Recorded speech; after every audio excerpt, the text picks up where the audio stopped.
What's going on, guys? Matt Everett here with Lethal Camaro, and today I want to talk about tires. Now, some of you guys may know I've been talking about tires through Camaro 6 forums, through my Instagram channel, all sorts of places. And tires are a tricky thing. First and foremost, fitment. Fitment on your size rims, getting the right tire size, etc. The other side of it is getting the right tire size or the max tire size you can fit on this car, being a 6th gen Camaro. There's not a lot of people who've tried a lot of things. In my case, I've tried quite a few different fitments. I found issues such as rubbing issues on the driver's side because of the harness. Did a video on that a while ago. But also, I've worked with MRR to adjust my fitment versus the OE fitment, so that way I can get as much tire under the car as possible. And as you guys may also know, I've also just recently put spacers on my car to help give me that little extra clearance. And the reason why is because I want to fit the widest tire in the back as possible. Now, there's a couple things you have to deal with when going with wide tires. Now, most of you guys know a 305/30 and some 305/35 tall tires fit perfectly fine in the rear underneath the 6th gen Camaro on the SS, same with the LT, etc. As you guys probably are aware, the 1LE and the ZL1 come stock with 305s in the rear with 285s up front. Now, the OE fitment of those 285s is the same for the 1LE and the ZL1. The difference being up front on the 285s, the ZL1 has about a ½ an inch more width on each side, making it 1 inch wider to cover those 285s so they don't stick out past the wheel well. This is one thing that all 1LE owners are having to deal with right now with their 285 Goodyear Eagle F1s throwing rocks all along down the side of their car and chipping the hell out of the paint, which is not cool at all. So either you have to go with rock guards or you have to figure a way to shave your offset to tuck that tire in that extra 4 or 5 millimeters to get it to fit. Now in my instance, when I got my wheels from MRR, they set up the 285 so they fit perfectly on my setup. So I do have 285s that tuck very nicely up front, and I don't have to worry about the fitment issues like the 1LE has. So in that, or well, I should say, with all of that being said, I've been running my 305s. I know that I have plenty of space. I went with a 30 tall tire instead of a 35, so that gave me quite a bit more clearance in the rear. The other side is, you guys know I did lower my car. I am running the Eibach Pro Kit springs. It did drop my car 1 1/8 inches all the way around. But the other side is every tire is different. So right now I'm running Pirelli P0s, which are not very good tires for anything outside of just daily driving. Maybe not even that. I don't know.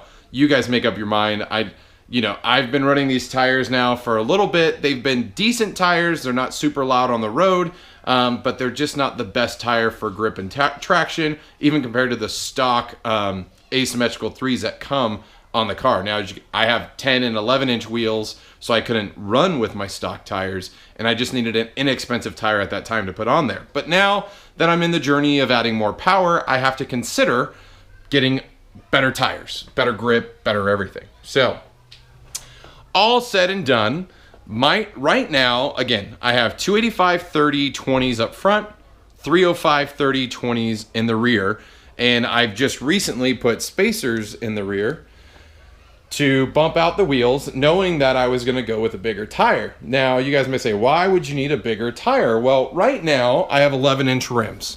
And if you guys look at this rim, the tires are kind of stretched on there, in a sense. They're bowing out down at the bottom. They don't come all the way flush to the edge of the rim, and they're wrapping around, causing the tire to be technically stretched.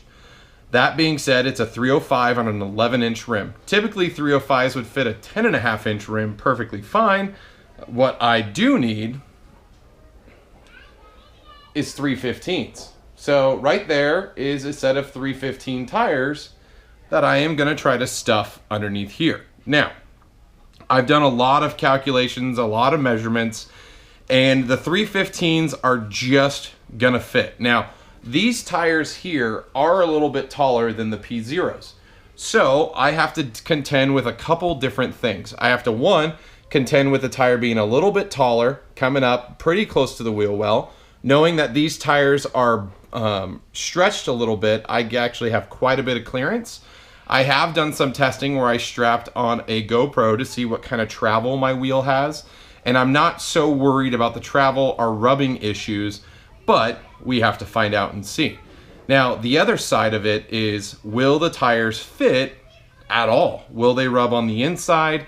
And that's where my offset has come into play. So even before I put the spacers on the wheel, my fitment, I had about 6 to 7 millimeters of clearance on the inside, basically allowing the tire not to rub. I would actually almost say it was closer to 8 millimeters of space, because I went with a 30 tall tire. Now, if I had a 35 tall tire, there's no way a 315 would fit. Just not gonna be possible.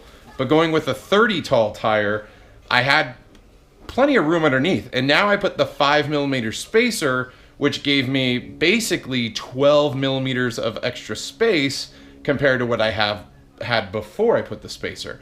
So these tires are 10 millimeter, technically they're 10 millimeters wider in size, but in actual dimensions, they're not as wide as 10 millimeter added thickness compared to the 305s. But the problem, these are the Toyo 888s, and they're a little bit taller. So that's where the kind of scary part comes into it. Now, knowing that the tire won't stretch, they're gonna fit exactly as they look. Now, let's go ahead and let's wheel a tire over here. Now, obviously this tire is sitting a little bit lower, but you can see it's gonna be about 1/4 of an inch taller. I'm sorry, the camera's not really at a good angle. It's really not capturing that at all. But I have about 1/4 inch of space here. The tire's sitting, I mean, it's gonna cause the car to sit a little bit taller than it used to.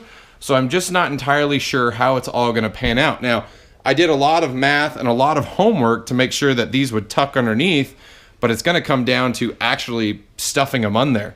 So what I'm gonna end up doing is I'm literally today gonna take off one of these wheels with the tire. I'm gonna drive down to my local tire store and have them put one tire on to see how the fitment's gonna look and feel on the car before I go ahead and do the other side. So it's gonna be a little bit longer process, but it's me trying to figure out exactly how it's gonna work. So yes, I am gonna stuff a 315 in the rear of my car.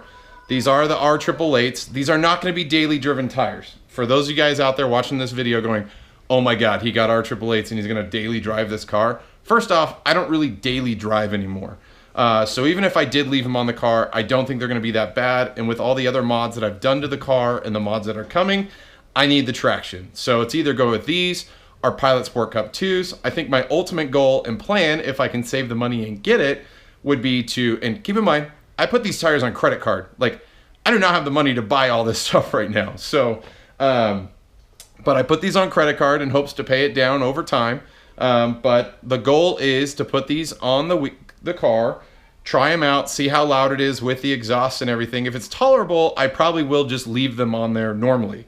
If it's like everyone has said and they're loud tires and I can't stand it, I will probably use these for track only and go with the Pilot Sport Cup 2s, which a lot of people say are a lot more tolerable, or potentially a couple other different tire options, and I'll get into those later.